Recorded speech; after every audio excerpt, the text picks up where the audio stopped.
You wouldn't believe the night I pulled up to my old cabin at Whispering Pines Lake, tires crunching on that familiar gravel, only to have three cop cars scream in behind me with lights flashing like some bad movie scene, red and blue slicing through the fog, making my heart slam like I'd robbed a bank.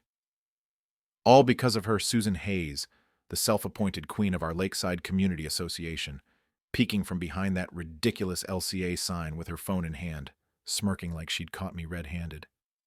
I hadn't done a damn thing wrong.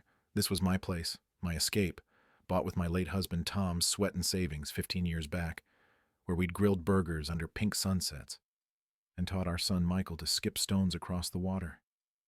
But Susan had decided otherwise, calling in a trespassing report claiming I'd broken in while the owners were away, as if my name wasn't etched right there on the deed in the porch beam. It started innocent enough, or so I thought. The association had rules sure about grass height and paint shades, keeping things tidy around the lake.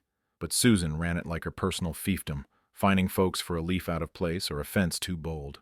All because deep down, I figured, she craved that control after her own messy divorce left her rattling around in that beige box of a house, overlooking the water like a hawk eyeing mice.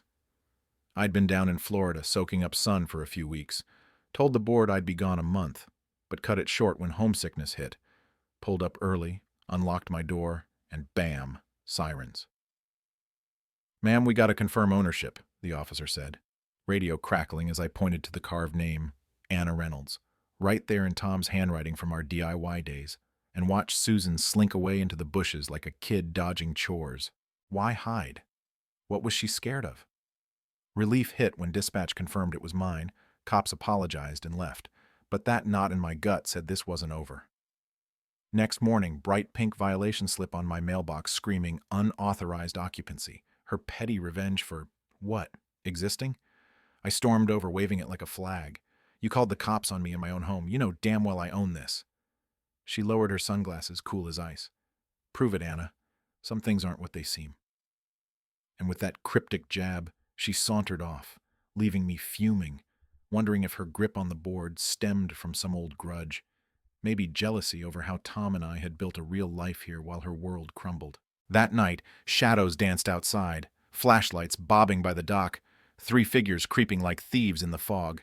I froze at the window, phone in hand, heart pounding like a drum solo, spotting Susan in the middle, her perfect bob glinting under the moon, bossing two guys, one stocky in a cap, the other tall with a toolbox. "What the hell?" I burst out, boots hitting gravel. "Get off my property." They spun, Susan stepping forward all calm. "You shouldn't be here, Anna."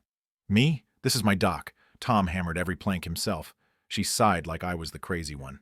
"Not for long. Code violations, you know." And then, clatter. The tall guy dropped his light, revealing a crowbar tucked away, my stomach flipping as I demanded, "Planning to smash something?" She just turned, whispering, "Let's go," vanishing into the trees, leaving me wide awake till dawn, replaying her words, "Not for long," like a threat wrapped in sugar. Called the county next day, but they shrugged. File with the association, ha, as if. And then Michael rolled up in his truck, face tight after my frantic voicemail. "Mom, this is nuts. She can't just make up rules." But Susan had motive, I realized. Rumors said her family eyed lakefront expansions, manipulating boundaries to grab prime spots, turning our quiet haven into her profit playground. We confronted her at her pristine yard, Michael pointing. "Stop harassing my mom. She owns that cabin fair and square." Susan leaned on her doorframe, smirking. "We'll see about that. Rules apply to everyone, even widows clutching memories." Door slammed in our faces, and that evening, a plain envelope slid under my door. 30 days to vacate, no signature, but her perfume lingered like guilt. Things escalated fast. Board members showed with clipboards for inspections, Susan trailing like a shadow, sweet as pie. "Just procedure, Anna." Michael blocked them. "No warrant, no entry." They muttered and left, but sunset brought footsteps by the lake. Susan on my dock with two deputies, clipboard glowing. "Court order, ma'am. Boundary issues, unsafe structures." My knees buckled reading it. "Cease using the dock and shed. Alleged encroachment on common land amended last week." Amended? That's not right. Tom built this with permits. Susan smiled like she'd won Christmas. "Records change when corrected. Keep up, dear." Deputies served it kindly, one whispering, "Check the clerk's office, paper trails talk," while Susan suggested, "Need help packing? 30 days flies."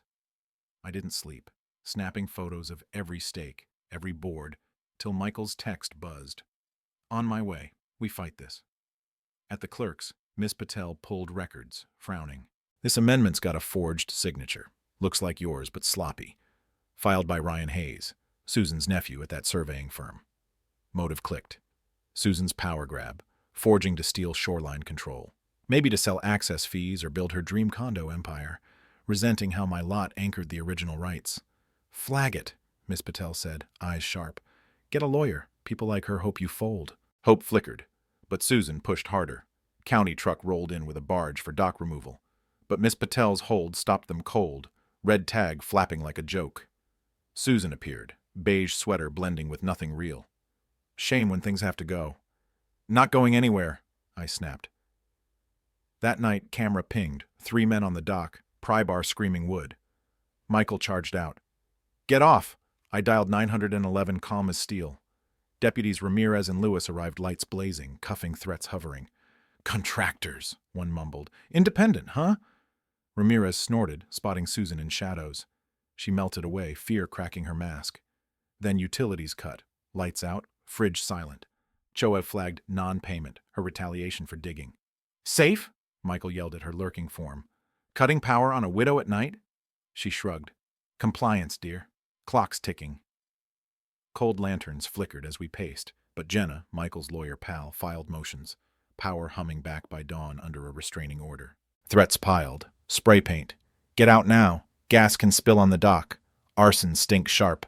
Deputies hauling suspects while Susan watched from cedars, her empire crumbling as neighbors whispered. We unlocked the shed after Ryan's crowbar attempt. Tom's chest inside. Originals. Surveys. Water rights giving my lot lake control. Predating the association. "No wonder she wants it," Jenna said, eyes wide. Susan had charged fees illegally, forging to seize authority, her greed rooted in losing everything else, turning control into her lifeline. Neighbors rallied. Old photos from Mr. Ellis, blueprints showing lines unchanged. Susan's emergency possession flyer smeared me, but court loomed. Floodgates during the storm, camera caught her twisting the wheel. We raced through rain, deputies halting her mid-turn.